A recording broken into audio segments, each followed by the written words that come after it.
नमस्कार, मैं हूं अंकुर और आप देख रहे हैं सत्य हिंदी का न्यूज बुलेटिन। एक नजर अब तक की सुर्खियों पर। बीजेपी ने शुक्रवार को कहा कि उत्तर प्रदेश में बिहार के मुख्यमंत्री नीतीश कुमार की रैली फ्लॉप शो होने वाली थी। इसे देखते हुए जनता दल यूनाइटेड ने कार्यक्रम रद्द कर दिया है। दूसरी तरफ जेडीयू का कहना है कि योगी आदित्यनाथ की सरकार ने रैली करने की इजाजत नहीं दी। हालांकि बीजेपी ने जेडीयू के इस आरोप को खारिज कर दिया है। बता दें, नीतीश कुमार की ये रैली उत्तर प्रदेश के रोहनिया विधानसभा क्षेत्र में 24 दिसंबर को होनी थी। रोहनिया प्रधानमंत्री मोदी के लोकसभा क्षेत्र वाराणसी के अंदर आने वाली सीट है। एक दिन पहले जनता दल यूनाइटेड ने यह दावा किया था कि स्थानीय प्रशासन ने रैली की इजाजत देने से इनकार कर दिया था, इसलिए वो ये कार्यक्रम आयोजित नहीं कर पा रहे हैं। बिहार के पूर्व डिप्टी सीएम और सांसद सुशील कुमार मोदी ने समाचार एजेंसी पीटीआई से कहा, जेडीयू को ये एहसास हो गया था कि रैली में कम लोग आएंगे और ये एक फ्लॉप शो होने जा रहा है, इसीलिए उन्होंने ये रैली रद्द कर दी। सुप्रीम कोर्ट ने सांसदीय के निष्कासन के फैसले को चुनौती देने वाली महुआ मोइत्रा की सुनवाई अगले साल 3 जनवरी तक के लिए टाल दी है। इस याचिका में महुआ मोइत्रा ने अपने निष्कासन को सुप्रीम कोर्ट में चुनौती दी है। एथिक्स कमेटी की रिपोर्ट के बाद लोकसभा में उनके निष्कासन से संबंधित प्रस्ताव को पारित किया गया था। एथिक्स कमेटी ने महुआ मोइत्रा को एक कारोबारी से अवैध तरीके से तोहफे और लाभ लेने का दोषी करार दिया था और उनकी मेंबरशिप रद्द करने की सिफारिश की थी। सुप्रीम कोर्ट ने शुक्रवार को शाही ईदगाह कृष्ण जन्मभूमि विवाद में इलाहाबाद हाई कोर्ट की ओर से दिए गए फैसले को स्थगित करने से इनकार कर दिया है। इलाहाबाद हाई कोर्ट ने कल इस मामले में कोर्ट की निगरानी में एक सर्वे कराने के लिए दायर की याचिका को स्वीकार कर लिया। शाही ईदगाह मस्जिद और सुन्नी वक्फ बोर्ड ने इसी फैसले को सुप्रीम कोर्ट में चुनौती दी थी। इसके तहत विवादित क्षेत्र में एडवोकेट कमिश्नर्स की 3 सदस्यीय समिति की ओर से सर्वे करके तथ्य जुटाए जाने हैं। इस मामले में हिंदू पक्ष के वकील विष्णु शंकर जैन ने कहा, सुप्रीम कोर्ट ने इस प्रक्रिया पर विराम लगाने से इनकार कर दिया है। खाद्य सुरक्षा और पोषण पर संयुक्त राष्ट्र की 2023 की रिपोर्ट में कहा गया है कि 74.1% भारतीय या भारत के 1 अरब से अधिक लोग 2021 में स्वस्थ आहार का इंतजाम करने में असमर्थ थे। ये आंकड़े भारत सरकार के उस दावे पर सवाल उठाते हैं कि देश में केवल 81.3 करोड़ लोगों को ही खाद्य सहायता की जरूरत है। द टेलीग्राफ के मुताबिक संयुक्त राष्ट्र की 5 एजेंसियों की ये रिपोर्ट इस सप्ताह की शुरुआत में जारी की गई थी। रिपोर्ट में 2020-22 के दौरान भारत की कुपोषित आबादी का अनुपात 16.6% होने का अनुमान लगाया गया है। हालांकि केंद्र ने कहा है कि भारत जैसे बड़े देश के लिए एक छोटे से नमूने से एकत्र किए गए डेटा का उपयोग भारत में अल्पपोषितों के अनुपात की गणना करने के लिए किया गया है, जो न केवल गलत और अनैतिक है बल्कि इसमें स्पष्ट पूर्वाग्रह की बू आती है। रफाल लड़ाकू विमान का मुद्दा फिर से बाहर आ गया है। फ्रेंच वेबसाइट मीडिया पार्ट ने रिपोर्ट छापी है कि मोदी सरकार फ्रांस में नियुक्त राफेल डील में भ्रष्टाचार के आरोप की जांच कर रहे प्रोसिक्यूशन जज के काम में अड़चन पैदा कर रही है। द वायर में छपी रिपोर्ट के अनुसार मोदी सरकार उन फ्रांसीसी न्यायाधीशों के साथ सहयोग करने से इनकार कर रही है। बता दें, इससे पहले 25 जुलाई 2023 को लिखे गए एक राजनयिक नोट में भारत में फ्रांसीसी राजदूत इमैनुअल लेने ने भारत के साथ आपराधिक मामलों पर सहयोग में चुनौतियों पर प्रकाश डाला था। उन्होंने नोट में कहा था, कई मामलों को हमारे भारतीय साझेदारों द्वारा बहुत लंबी देरी से अक्सर अधूरे तरीके से निपटाया जाता है। वहीं मीडिया पार्ट की जानकारी के अनुसार भारत सरकार ने वास्तव में इस मामले पर अंतर्राष्ट्रीय सहयोग के लिए किए गए औपचारिक अनुरोध का पालन करने से इनकार कर दिया है। वहीं भारत सरकार की संचार सेवा और भारत के गृह मंत्रालय ने मीडिया पार्ट को जवाब नहीं दिया है। भजनलाल शर्मा ने राजस्थान के मुख्यमंत्री पद की शपथ ले ली है। राज्यपाल कलराज मिश्र ने उन्हें पद और गोपनीयता की शपथ दिलाई। उप मुख्यमंत्री के रूप में पहले दिया कुमारी और फिर प्रेमचंद बैरवा ने शपथ ली। जयपुर के अल्बर्ट हॉल में आयोजित शपथ ग्रहण समारोह में प्रधानमंत्री मोदी, बीजेपी अध्यक्ष जेपी नड्डा, केंद्रीय गृह मंत्री अमित शाह, रक्षा मंत्री राजनाथ सिंह के साथ बीजेपी शासित अन्य राज्यों के मुख्यमंत्री भी मौजूद थे। आज ही मुख्यमंत्री भजनलाल शर्मा का जन्मदिन है। ये संयोग है कि वो अपने जन्मदिन पर अपने राज्य के मुख्यमंत्री बने हैं।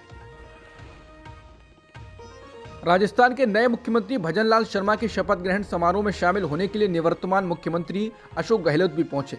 शपथ ग्रहण समारोह में वो अपने राजनीतिक प्रतिद्वंदी और केंद्रीय मंत्री गजेंद्र सिंह शेखावत के बगल में बैठे। शेखावत के दूसरी तरफ वसुंधरा राजे सिंधिया भी बैठी थी। अशोक गहलोत बीजेपी के इन दोनों नेताओं से हंसी मजाक करते हुए देखे गए। बता दें, गहलोत पिछले दिनों संजीवनी क्रेडिट कोऑपरेटिव सोसाइटी घोटाले के लिए गजेंद्र सिंह शेखावत पर बार बार आरोप लगाते रहे। इस पर शेखावत ने अशोक गहलोत के खिलाफ दिल्ली की एक अदालत में मानहानि का मुकदमा भी दायर किया है। शपथ ग्रहण समारोह के शुरू होने का इंतजार करते हुए ये दोनों एक दूसरे से बात करते हुए दिखाई दिए। लोकनीति CSDS के सर्वे के मुताबिक आम नागरिकों के नजरिए से बेरोजगारी एक बड़ा मुद्दा है। सर्वे में अलग अलग राज्योयों को लेकर आंकड़े बताए गए हैं कि कहां कितने लोग मानते हैं कि हाल में पिछले 5 सालों में बेरोजगारी बढ़ी है। सर्वे के मुताबिक पंजाब में 85% मानते हैं कि 5 सालों में बेरोजगारी बढ़ी है। उत्तर प्रदेश में 78%, उत्तराखंड में 85%, गुजरात में 88%, गोवा में 83%, हिमाचल प्रदेश में 90%, कर्नाटक में 44%, MP में 54%, राजस्थान में 43%, छत्तीसगढ़ में 49%, तेलंगाना में 69%। हालांकि लोगों का कहना है इन सब मुद्दों पर भी हिंदुत्व भारी पड़ेगा। संसद सुरक्षा चूक मामले में आरोपी और मास्टरमाइंड ललित झा को दिल्ली की पटियाला हाउस कोर्ट में पेश किया गया। दिल्ली की पटियाला हाउस कोर्ट ने आरोपी ललित झा को 7 दिन की पुलिस रिमांड पर भेज दिया है। सुनवाई के दौरान दिल्ली पुलिस के वकील ने कोर्ट में बताया कि ललित झा को गुरुवार रात को गिरफ्तार किया गया था। संसद की सुरक्षा में सेंध मामले में सरेंडर करने वाले ललित झा को लेकर ललित झा के पुराने पड़ोसियों ने बताया है कि वो कोलकाता के बड़ा बाजार इलाके में स्थानीय बच्चों को पढ़ाया करते थे। पड़ोसी ने बताया झा शांत स्वभाव के इंसान थे और अपने काम से काम रखा करते थे। 2 साल पहले ही उन्होंने ये इलाका छोड़ दिया था।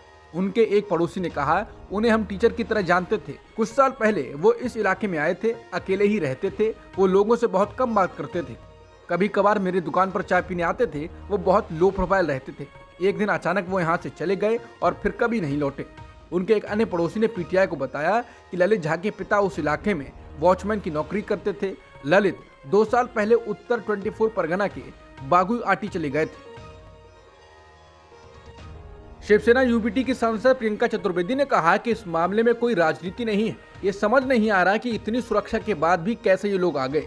7 सुरक्षा कर्मियों को सस्पेंड किया गया है। 14 सांसद भी निष्कासित कर दिए गए हैं। हमारा गुना यह है कि हम चर्चा चाहते हैं। उन्होंने कहा कि हमारी केंद्र सरकार राजनीति कर रही है और हम चर्चा चाहते हैं। कांग्रेस पार्टी के सांसद के सुरेश ने कहा कि हमारी डिमांड जायज है। ये अटैक लोकसभा चैम्बर के अंदर हुआ है और बहुत सीरियस है। PM या गृह मंत्री सदन में इस मसले पर बयान दें। कांग्रेस अध्यक्ष मल्लिकार्जुन खड़गे ने शुक्रवार को केंद्रीय गृह मंत्री अमित शाह से पूछा कि वो सुरक्षा उल्लंघन के मुद्दे पर संसद में बयान क्यों नहीं दे रहे हैं, बल्कि टीवी चैनलों को इंटरव्यू दे रहे हैं।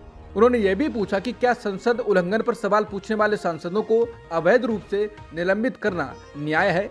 खड़गे ने पूछा, संसद और उसके सांसदों की सुरक्षा में भारी चूक पर विपक्षी सांसदों को अवैध रूप से निलंबित करना किस तरह का न्याय है। मणिपुर में मारे गए कुकी जो जनजाति लोगों के शव कांगपोकपी जिले में शुक्रवार को सामूहिक तौर पर दफनाए जाएंगे। राज्य में हो रही हिंसा के विरोध में पूरे कांगपोकपी जिले में शुक्रवार सुबह 5 बजे से शाम 4 बजे तक 12 घंटे का बंद बुलाया गया है। सदर हिल्स की जनजातीय एकता समिति ने इस जिले के सभी कुकी जो लोगों से शुक्रवार को शोक दिवस मनाने का निर्देश देते हुए कहा कि सभी लोग अपने घर में काला झंडा फहराएं। BBC संवाददाता दिव्या आर्य को मिली जानकारी के अनुसार 13 शवों को कांगपोकपी जिले के फैजन गांव में दफनाया जाएगा। खबर के अनुसार शवों के सामूहिक दफन के कार्यक्रम की थीम आप हमारे कल के लिए आज अपना बलिदान करें रखी गई है। उत्तर प्रदेश के बांदा की महिला जज की वायरल चिट्ठी का सुप्रीम कोर्ट ने संज्ञान लिया है। बांदा की महिला जज की चिट्ठी पर सुप्रीम कोर्ट ने दखल दिया और CJI DY चंद्रचूड़ ने इलाहाबाद हाईकोर्ट से उस मामले में स्टेटस रिपोर्ट मांगी है।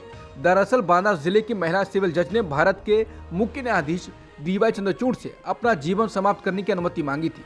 इस संबंध में उन्होंने एक पत्र भेजा है जिसमें जिला जज द्वारा यौन उत्पीड़न करने का गंभीर आरोप भी लगाया गया है। गुरुवार की देर रात चीफ जस्टिस DY चंद्रचूड़ ने सुप्रीम कोर्ट के सेक्रेटरी जनरल अतुल M कुरहेकर को इलाहाबाद हाई कोर्ट प्रशासन से स्टेटस रिपोर्ट मांगने को कहा।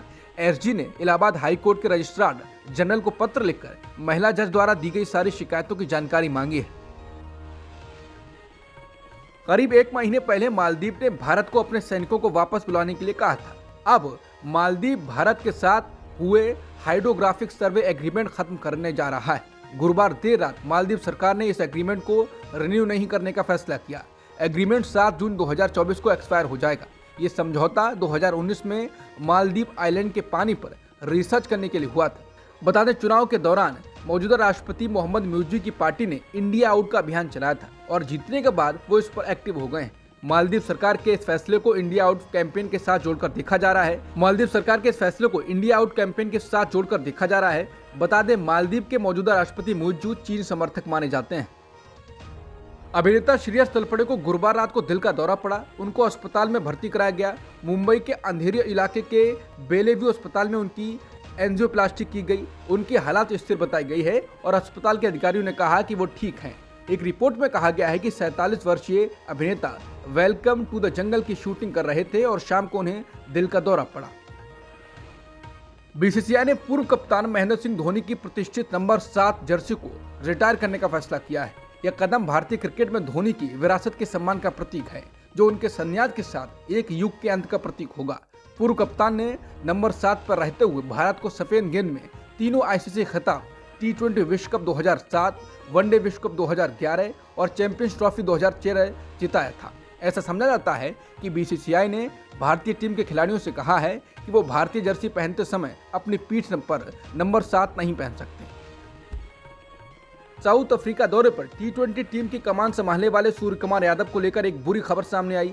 वो साउथ अफ्रीका के खिलाफ गुरुवार को खेले गए मुकाबले के दौरान बुरी तरह चोटिल हो गए। उनको पैर में चोट लगी, जो इतनी गंभीर थी कि उनसे चलते भी नहीं बन रहा था। सूर्या को मेडिकल और बाकी स्टाफ गोद में उठाकर मैदान से बाहर ले गया।